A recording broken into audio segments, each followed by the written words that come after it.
Alright, let's talk about the Seahawks bringing Terrion Arnold back into the fold.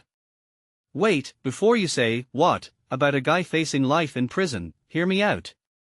This isn't just another free agent workout story. This is a window into how NFL teams balance risk, redemption, and raw talent. Let's unpack this. First off, Arnold's a first-round pick. That matters. Teams don't just discard that investment lightly. But here's the kicker, Seattle cut him after his arrest on 4 counts of armed robbery and kidnapping. Felonies so severe they could lock him up for life. So why even invite him back? Is this a Hail Mary for a defense that needs help?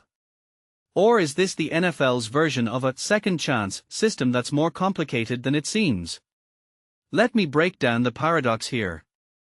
On one hand, you've got a 23-year-old corner with 18 pass breakups in 2 seasons. That's not just decent, that's top-tier production if you're a team desperate for coverage. But on the other hand, this isn't a DUI or a missed curfew. We're talking alleged violent crimes that, if proven guilty, would make him a literal felon. And yet, the Seahawks aren't the only ones sniffing around. Texans, Jets, Colts too. What's going on here? Personally, I think this reveals a disturbing trend in the league. Talent often gets a free pass on morality. Think about it. Deshaun Watson's suspension got reduced. Tyreek Hill's off-field issues didn't tank his career.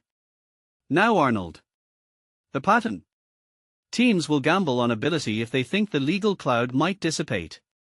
Because until he's convicted, which could take years in our backlogged courts, they can treat this like a character risk they'll cross when they come to it.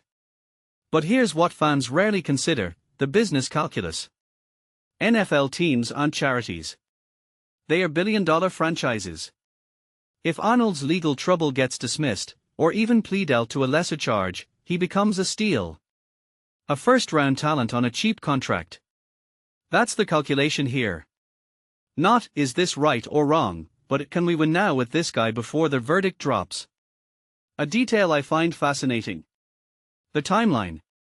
His arrest was in June. Trials take forever, but the Seahawks are already testing the waters. This isn't about trust in his innocence, it's about managing PR. Imagine signing him, having him play well, and then, the trial happens. If he's acquitted, you're heroes. If not, you've already cut ties again. It's cynical, but that's the playbook here. What this really suggests is that the NFL operates in legal gray zones when it serves their interests.